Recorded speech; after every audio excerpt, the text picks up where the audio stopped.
वंदनीय प्रातः स्तरीय पूज्यपाद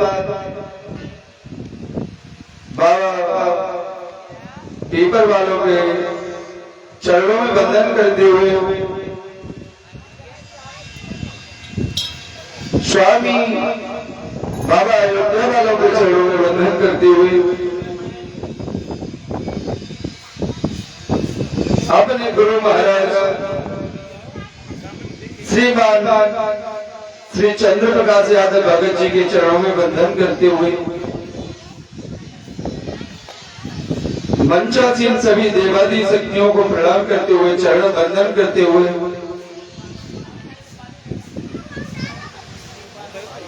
जितने भी श्रोता भक्तजन बैठे हुए हैं सबको चरण वंदन करते हुए चलते हैं भगवान की पावनमयी कथा की तरफ,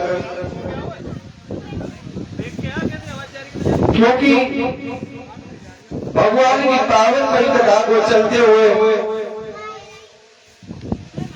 आज तृतीय दिवस विदित होने के लिए जा रहा है।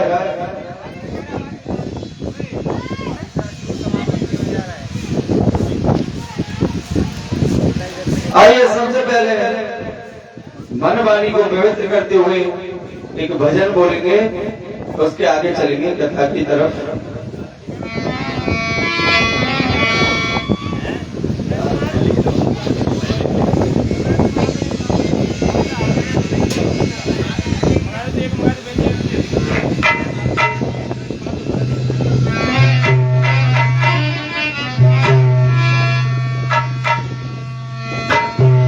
गोविंद रे गोपाल रे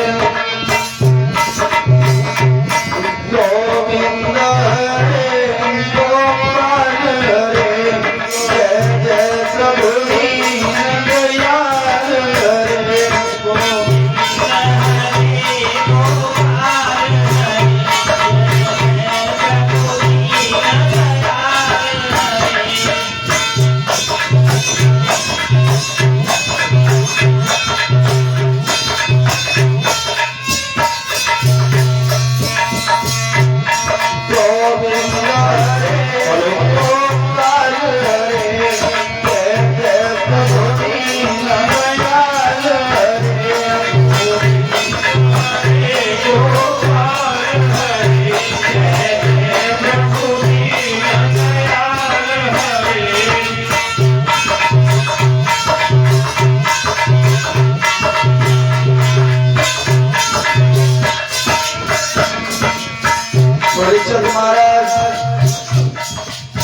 अब जब मोह माया त्याग लो, याद रहते याद आखो कल दिल में कथा कैसे चेहरे हम और आप होते रहे। भगवान की भक्ति में ध्यान लगाओ, तालियां बजाओ, ताली बजाओ और गाते चलो। गोविंद रे गोपाल रे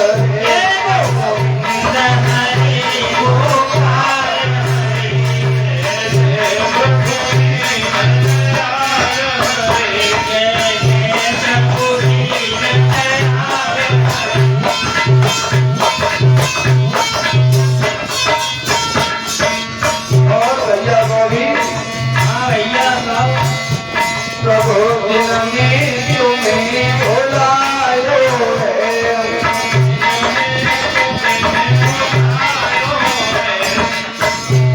प्रभु जिनने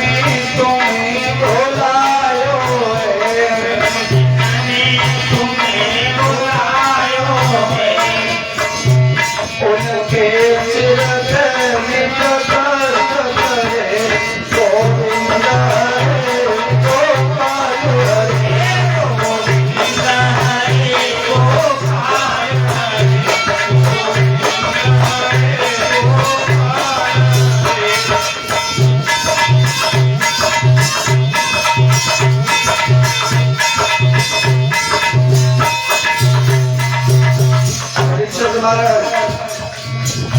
यज्ञपति महाराज तो आए। प्रभु जिनने तुम्हें बुलायो है,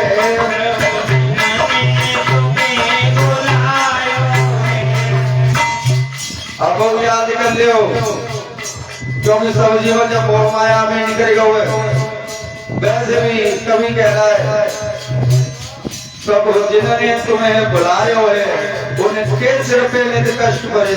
जो प्रभु को भूल जाता है उसके जीवन में हमेशा कष्ट ही कष्ट रहते हैं, कोई सुख होता ही नहीं।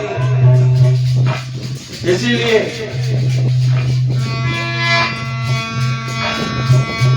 प्रभु जिन्होंने तुम्हें बनायो है, प्रभु जिन्होंने तुम्हें बनायो है, प्रभु जिन्होंने तुम्हें बनायो है, प्रभु जिन्होंने तुम्हें बनायो है, उनके सिर के निज कष्ट करे। गोविंद रे गोपाल रे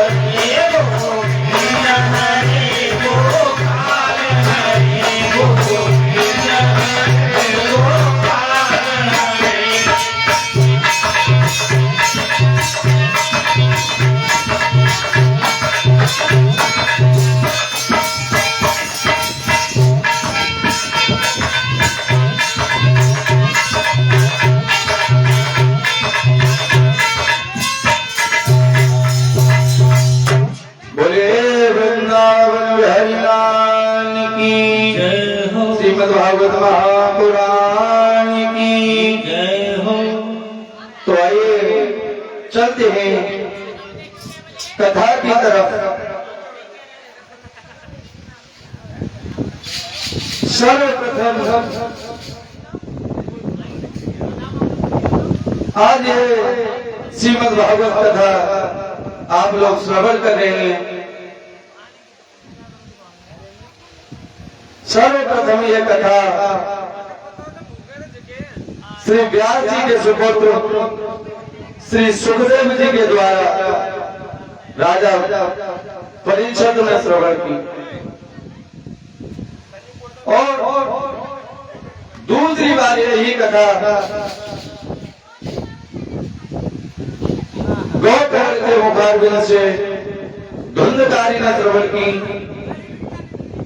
जो पुनः प्रेत योनि से मुक्त हो गया। और यही नहीं, तीसरी बार यही कथा भक्ति ज्ञान और वैराग्य ने नारद जी के मुखारबिंद से श्रवण की। यही कथा सुनने के बाद ज्ञान और वैराग्य उन्हें तरुण अवस्था में हो गए।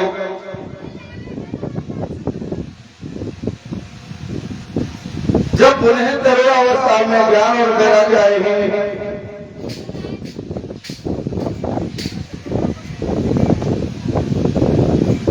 यही पवित्र कथा आज हम और आप श्रवण कर रहे हैं। और गोस्वामी तुलसीदास जी रामायण में संकेत करते हैं कि कथा सुननी चाहिए और किस तरीके से सुननी चाहिए। पंकज,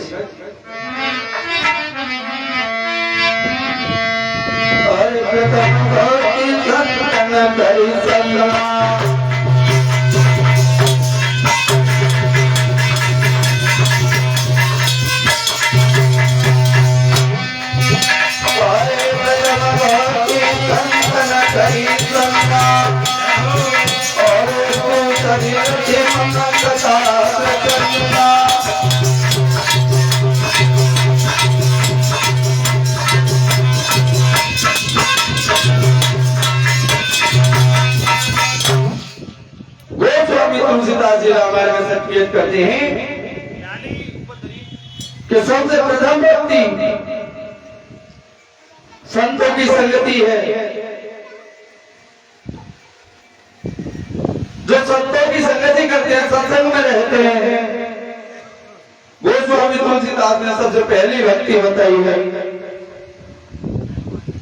प्रथम भक्ति संतन करी संगा और दूसरी मम कथा प्रसंगा। गोस्वामी तुलसीदास जी रामायण में संकेत कर रहे हैं कि सबसे पहली भक्ति आप संतों का संग करें, संतों की बात माने। और दूसरी कथा श्रवण करें, सत्संग में जाएं और संतों का संग करें।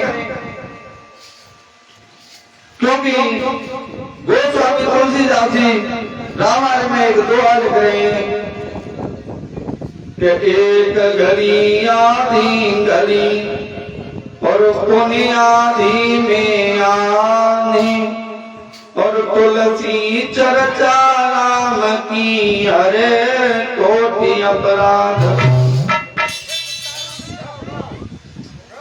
परीक्षित महाराज, मैं आपसे ये भी ये कहूंगा कि आप सब कुछ त्याग कर और भगवान की भक्ति में ही लग जाइए। देखिए, समय के अनुसार सब कार्य करने चाहिए, लेकिन समय आने पर भगवान की भक्ति भी करनी चाहिए, भगवान का भजन भी करना चाहिए। क्योंकि तुलसीदास जी कहते हैं कि एक घड़ी आधी घड़ी, एक घड़ी का मतलब होता है दिन में 24 मिनट, और एक घड़ी का आपके पास टाइम नहीं है। आधी घड़ी 12 मिनट कर सकते हैं। अब कोई कोई ज्यादा भी नहीं होता, 12 मिनट का भी टाइम नहीं है उसके पास। एक घड़ी आधी घड़ी और पुनी आधी म्यों आधी और तुलसी चर्चा नाम की हरे कोटि अपराध।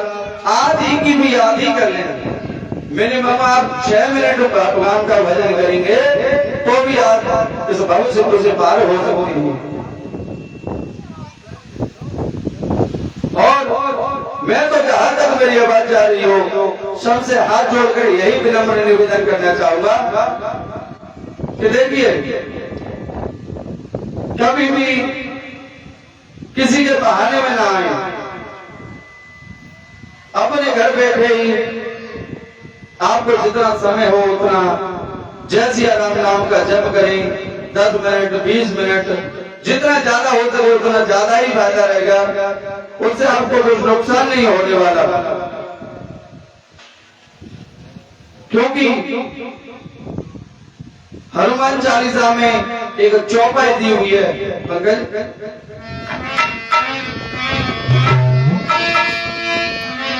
अरे नाचे लोग हरे सब पीरा,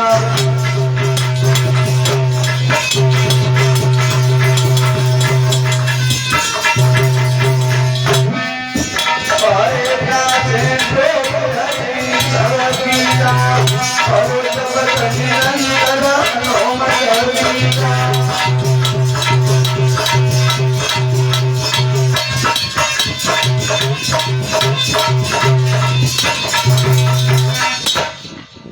लासे रोग हरे सब पीरा और जपत निरंतर हनुमत वीरा। चौपाई साफ साफ संकेत करिए कि जो भी राम नाम का जप करते हैं, जय सिया राम नाम का जप करते हैं, उन्हें हनुमान जी उनकी हमेशा सहायता करते हैं, रक्षा करते हैं। इसीलिए आप जितने भी कथा श्रोता हैं, मैं तो सबसे यही कहूंगा, आप अपने घर जाकर और बताएं सबको, क्योंकि एक और चौपाई संकेत कर दी है रामायण में, अरे पर हित सर सधर्म नहीं भाव,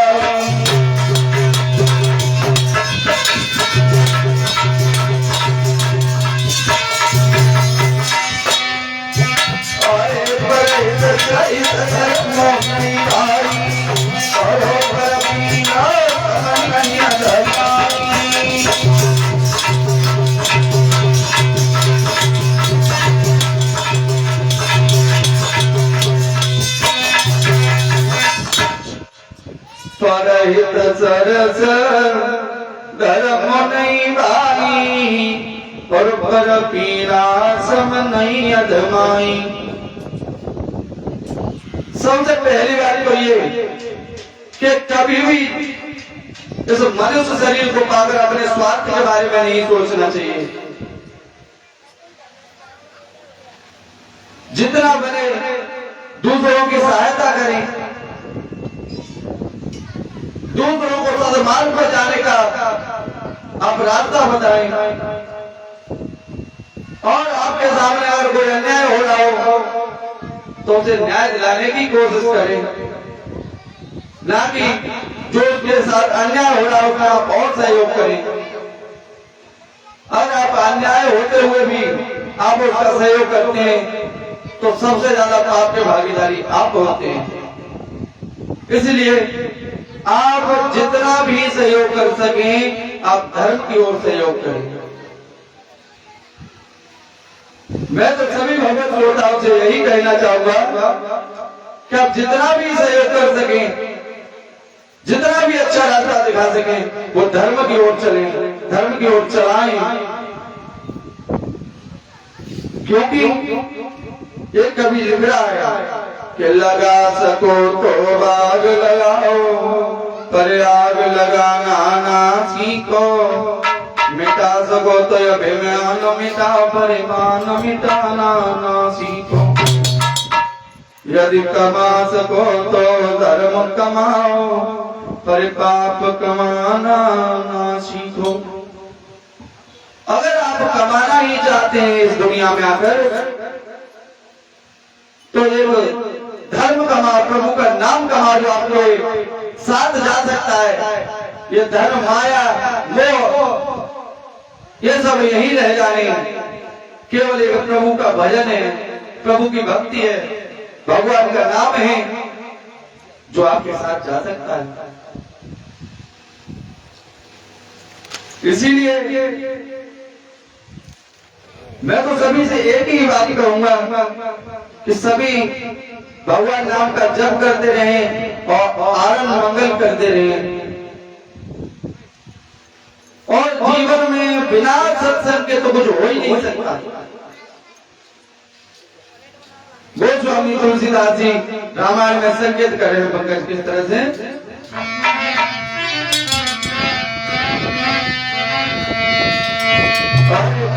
सत्संग विवेक न हो,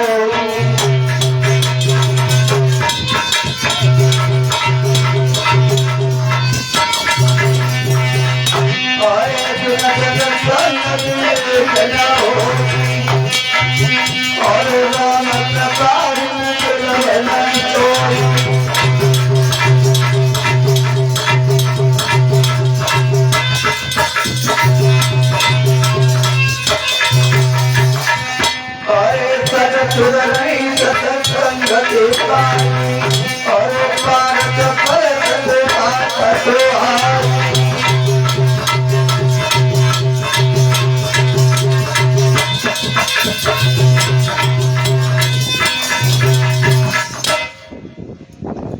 अरे बिन सत्संग विवेक न होई, राम कृपा बिनु सुलभ न सोई।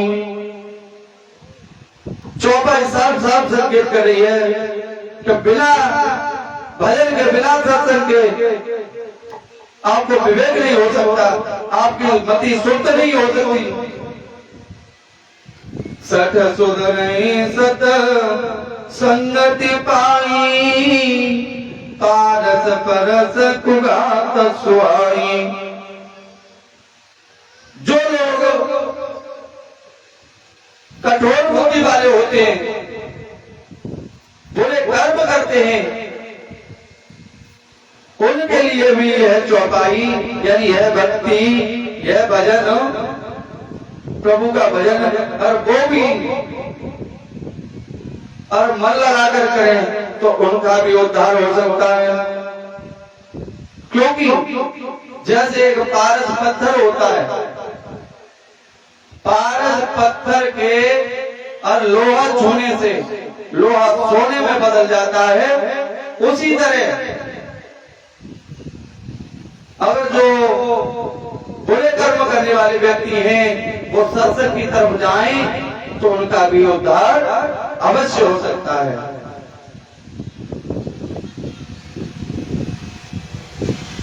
अगर बुरे कर्म ही आप कर रहे हैं, सत्मार्ग की ओर नहीं चल रहे हैं, तो आपका भला कैसे हो सकता है? और ये नाम की कथा बड़ी पावन है, बड़ी पवित्र है। और गोस्वामी तुलसीदास जी समझा रहे हैं, और राम कथाएं सुंदर करतानी,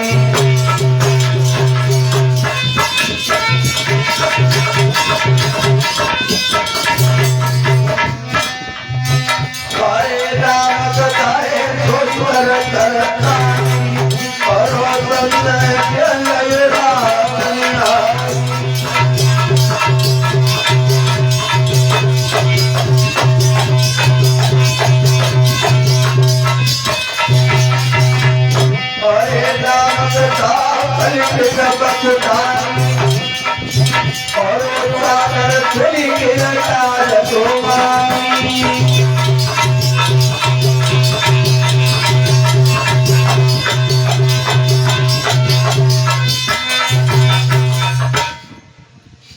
राम कथा सुंदर करतानी, और संत विहंग उड़ावनियारी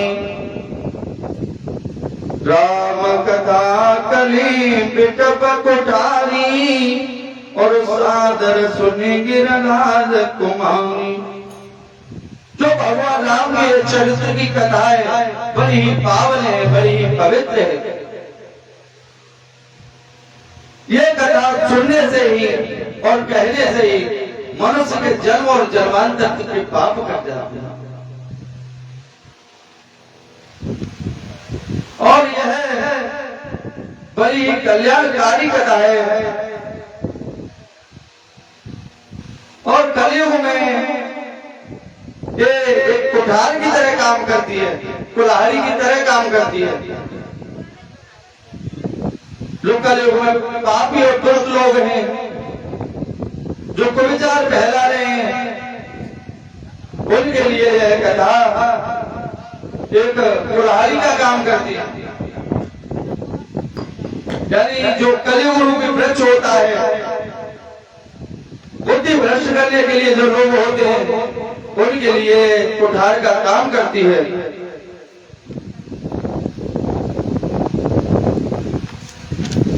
तो आज श्री सुखदेव जी समझाकर बोले उठते, हे राजा परीक्षित, आज तुम्हें मैं भोलेनाथ और मैया सती के बारे में बताऊंगा। एक दिन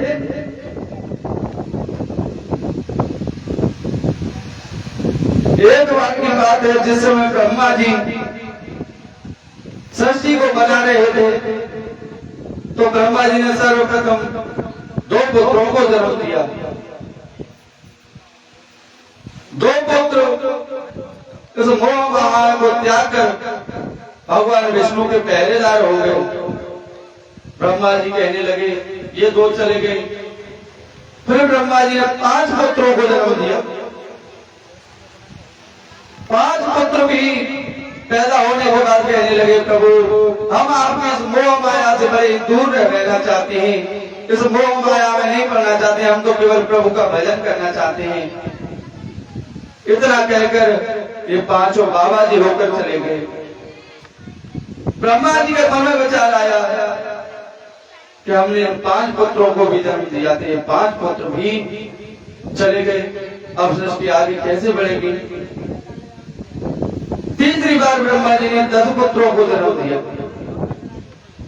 10 पुत्र भी बाबा जी होकर चले गए, भगवान को भजन करने के लिए निकल गए। श्री सुखदेव जी समझाकर बोले, हे राजन परीक्षित, एक बार ब्रह्मा जी ने मन में सोच विचार कर एक लड़की को जन्म दिया, जिसका नाम था सरस्वती। और सरस्वती के साथ ही कामदेव को जन्म दिया। जब कामदेव को जन्म दिया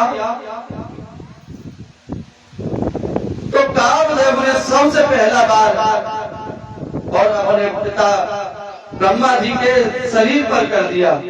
और ब्रह्मा जी के शरीर पर किया तो होने क्या लगा है भगत,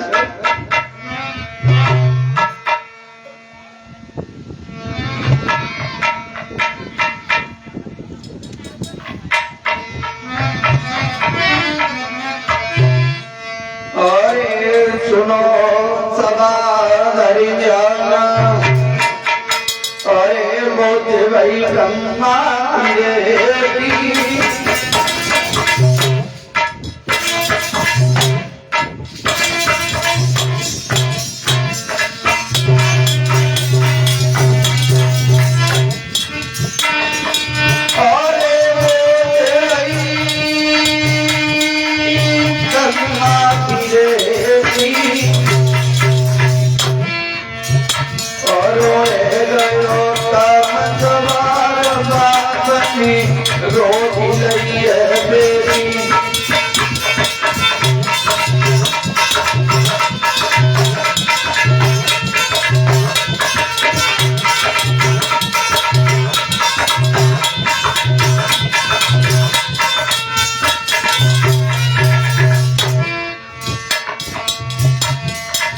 और वचन मेरो किया सुन लीजिए,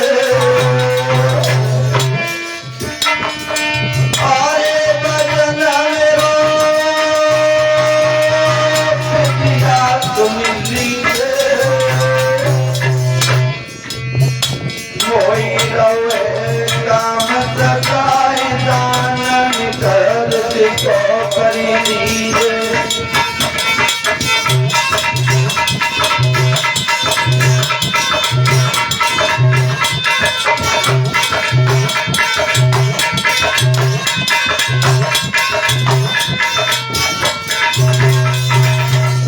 और ब्रह्मा जी ने सरस्वती का हाथ पकड़ लिया और कहने लगे कि मुझे काम सता रहा है, कामदेव का प्रकोप है मेरे ऊपर, हे पुत्री मुझे ऋतु का दान दे। तो सरस्वती बोली है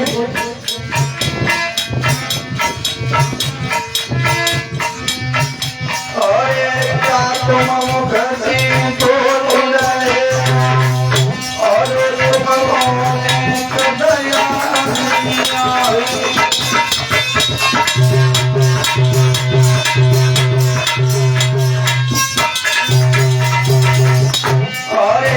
और तुम मुख से बोल रहे हो और तुम दया नहीं आई।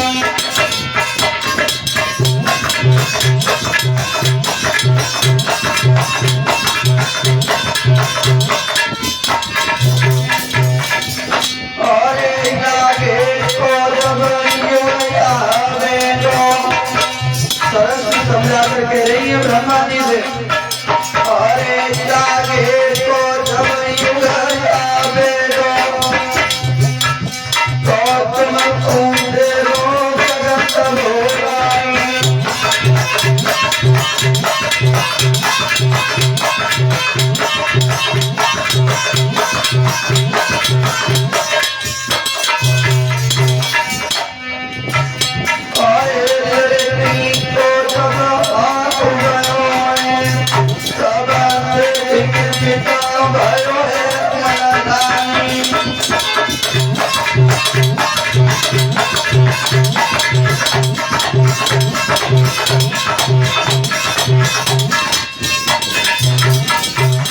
जैसे ब्रह्मा जी ने सरस्वती का हाथ पकड़ा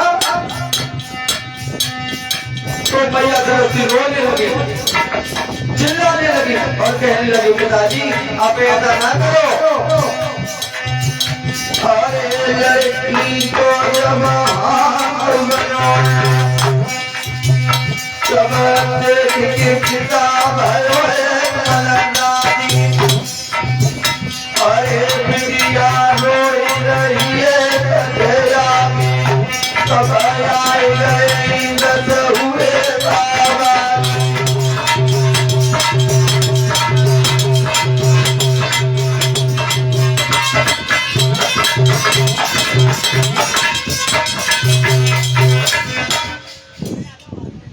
जैसे ब्रह्मा जी ने सरस्वती का हाथ पकड़ा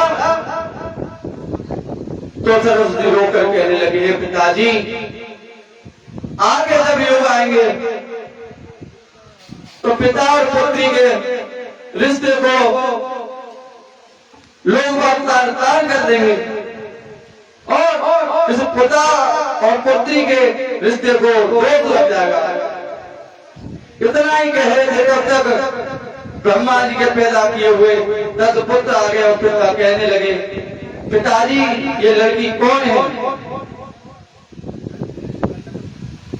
तो मैया सरस्वती ने हाथ जोड़कर कहा कि अगर ये आपके पिता हैं तो ये मेरे भी पिता हैं, मुझे भी इन्होंने ही जन्म दिया है।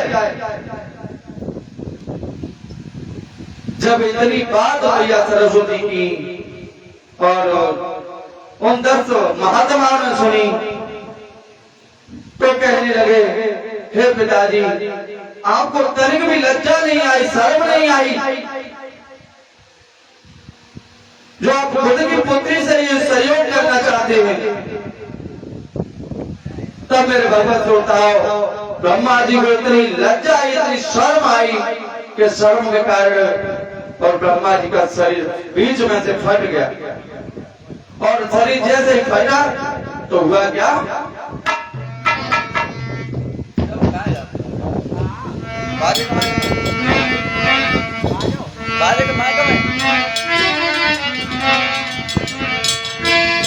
जैसे ब्रह्मा जी के शरीर के दो भाग हुए तो हुआ क्या, एक रूप के रूपा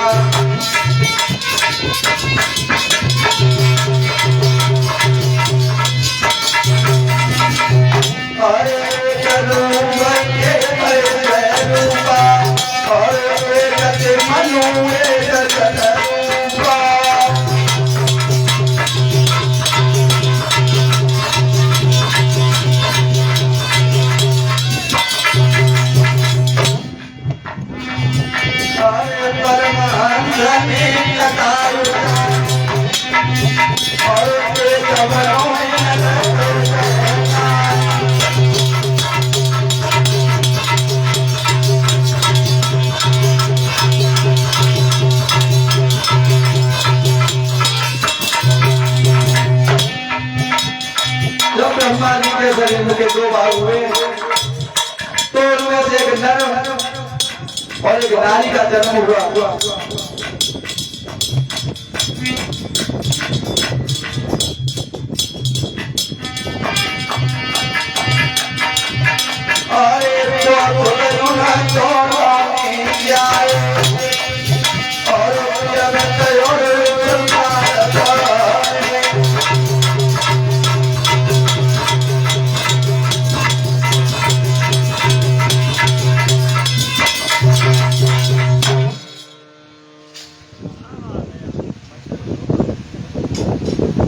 जब ब्रह्मा जी के शरीर के दो भाग हुए तो मनु, स्वामी मनु और शत्रुपा का जन्म हुआ। और स्वामी मनु और शत्रुपा के संयोग से दो पुत्र पैदा हुए और दो पुत्र ही नहीं, 3 पुत्रियों ने भी जन्म लिया। स्वामी मनु और शत्रुपा के संयोग से प्रियव्रत और उत्तानपाद और 3 पुत्रियों का भी जन्म हुआ जिनका नाम पंकज,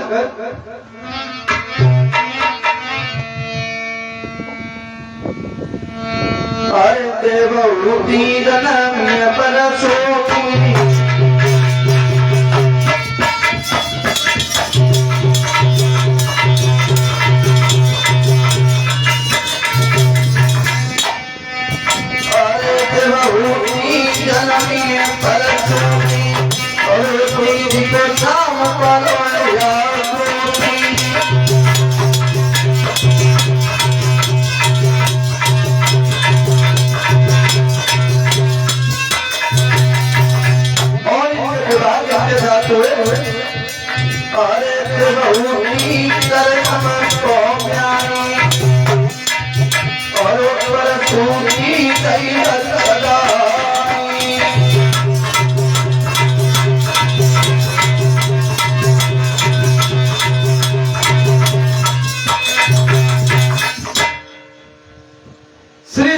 समझाकर बोले, हे राजन परीक्षित, स्वामी मनु और शत्रुपा के संयोग से 2 पुत्र और 3 पुत्रियों का जन्म हुआ। 3 पुत्रियों में सबसे पहली का नाम है देवहूति, जिसका विवाह कर्दम ऋषि के साथ हुआ। परशुति का विवाह राजा दक्ष के साथ किया गया और आकृति का विवाह रुचि प्रजापति के साथ किया गया। श्री सुखदेव जी समझाकर बोले, हे राजन परीक्षित, एक बार भोले बाबा और मैया सती कुंभज जी के आश्रम से सत्संग करने के बाद वापस आ रहे थे तो भगवान राम और लक्ष्मण मैया सीता की खोज में वन में भटक रहे थे, तो वो समय कौन सा था?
भगवान राम गंगा जी के पार आ चुके थे, मैया सीता की खोज कर रहे थे और उनके पिता